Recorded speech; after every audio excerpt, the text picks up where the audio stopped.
Hey guys, Brian delivers you the goods here. I hope you guys enjoyed your Saturday yesterday, and sorry that I didn't make any videos yesterday. I had a family get together thing to do yesterday, but I'm returning to you today for the Okay to Man movies of 2020 end of the year video, and yeah, I'm gonna discuss from 11 to 1 what, hopefully if I can get it done in this part, or this whole video. What I'm gonna be, what movies are on the list. And sorry about my throat croaking or whatever. And let you know my thoughts on each movie. So let's start with number 11, which is Tenet. Now, this was an okay movie. I didn't find it to be great, but the action scenes were great. And there were some things I could understand with this movie. John David Washington and Robert Pattinson, also with Elizabeth Debicki, are in this movie. And they weren't bad playing their roles, but playing as their characters in this movie. But I just found the plot to be a little overwhelming and just confusing too. Like, it, for 2.5 hours, you're just like, I don't get it. You're like, there's some things I can get and some things I can't. So it's pretty confusing. But still, at number 11, we have Tenet. At number 10, we have Trolls World Tour. Now, this movie was, it was fine. I didn't find it to be entertaining. I know little kids will probably like this movie. But still, I thought some of this movie was alright. There were certain groups of trolls that there were the rock group, the pop group, the there's other groups as well, the rap group, I guess you could say, and many other trolls groups or whatever that sing along and all that. So it's pretty much a sing along movie. So yeah, it's not technically my favorite, but it's okay. So at number 10, we have Trolls World Tour. Number 9, we have Project Power. Now, I'm trying to breeze through this so I can fit it all in this video, hopefully. Uh, Project Power was alright. Jamie Foxx and Joseph Gordon-Levitt were in this movie. And it wasn't so bad. It's just the girl that was with Jamie Foxx through most of this movie. She was just a terrible actor in this movie. I was just like, oh my god, please kill this character. I just thought that for most of the time, and I'm like, oh my god. I just didn't like that character. She just seemed too helpless and all that in this movie. Like, she knew what she was doing from time to time, and then towards the end of the movie, I'm like, oh my god, she seems so fucking helpless that she can't save her own ass. But yeah, I still thought the movie was okay. Like, you take this pill, it's called a power pill or whatever, and then you get this power or whatever. It's something you take or whatever. I think it's a pill. Uh, but yeah, it's an okay movie. It's just not my favorite that came out this year. So at number 9, we have Project Power. Number 8, we have Inheritance. Now, this was with Lily Collins in this movie, and she's pretty good as an actor in this movie.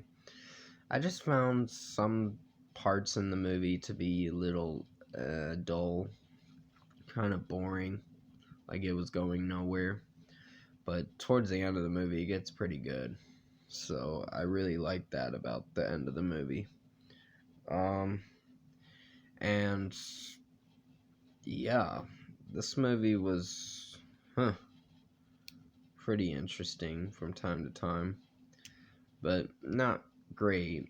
It was okay, but it was bearable to watch. Uh, So at number 8 we have Inheritance. Number 7 we have My Spy. Now this was a cute movie, not perfect. I think I gave it like a 7 out of 10 when I reviewed it, but it's getting a 6.5 now because I think I might have screwed up on that review. But I didn't hate this movie. I just found it to be a little okay. But yeah, there were some moments in the movie that I found interesting. Like Dave Bautista's playing as a spy, and he's training this little girl to become a spy, and it's this girl wants to become a spy like him or whatever, and yeah, it's pretty interesting of a plot and kind of has some funny moments from Dave Bautista, but still the movie was okay. I just thought most of how the movie's playing out, I didn't find it as funny as I thought it'd be.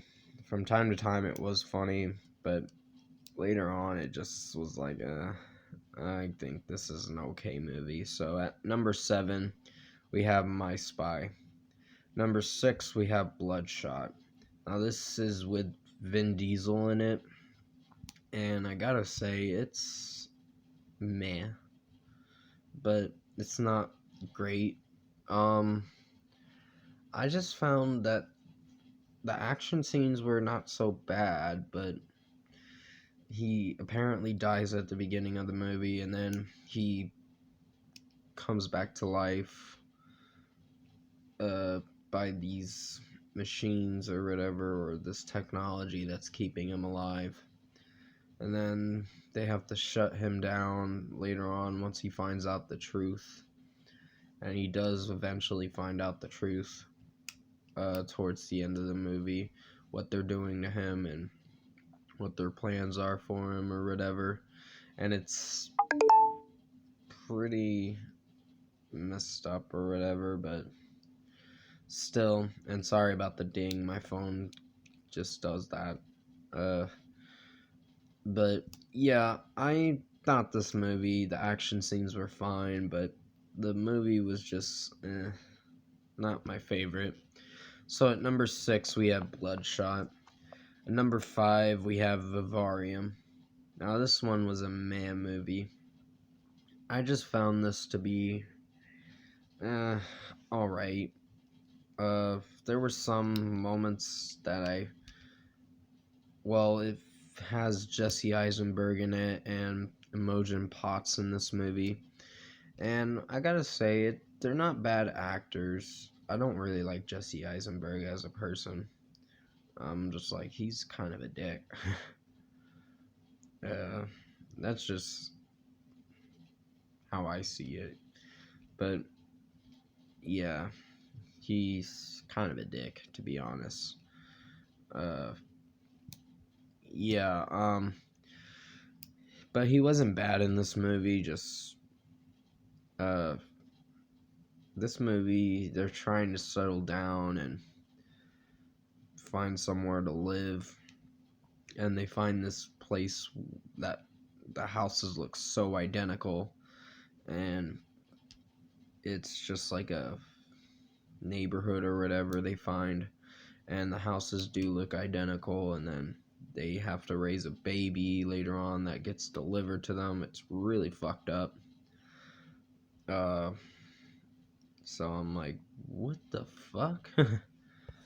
So then the movie gets even creepier towards the end of it, and I'm like, damn. I'm like, this was meh, but it wasn't great. So at number 5 we have Vivarium. At number 4 we have Survive the Night. This is with Bruce Willis and Chad Michael Murray in this movie, and they're not bad playing as their characters, but I gotta say, the movie was just meh.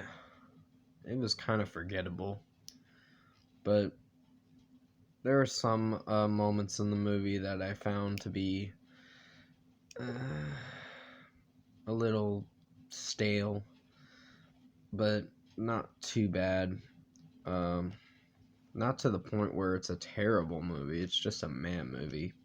So it's getting like a 6 out of 10 is what I gave it when I reviewed it. So there's these two guys that were part of a bank robbery that were starting a bank robbery, and they got away with it. Then they go to this town or this house where they need to find a doctor because one of the guys got shot, and then the other guy is pretty much keeping these people hostage. Chad Michael Murray and Bruce Willis and all of them. He's keeping them hostage and pretty much is just they're trying to survive the night is what it is. But still, the movie was meh. And at number 4, we have Survive the Night. Number 3, we have Scoob.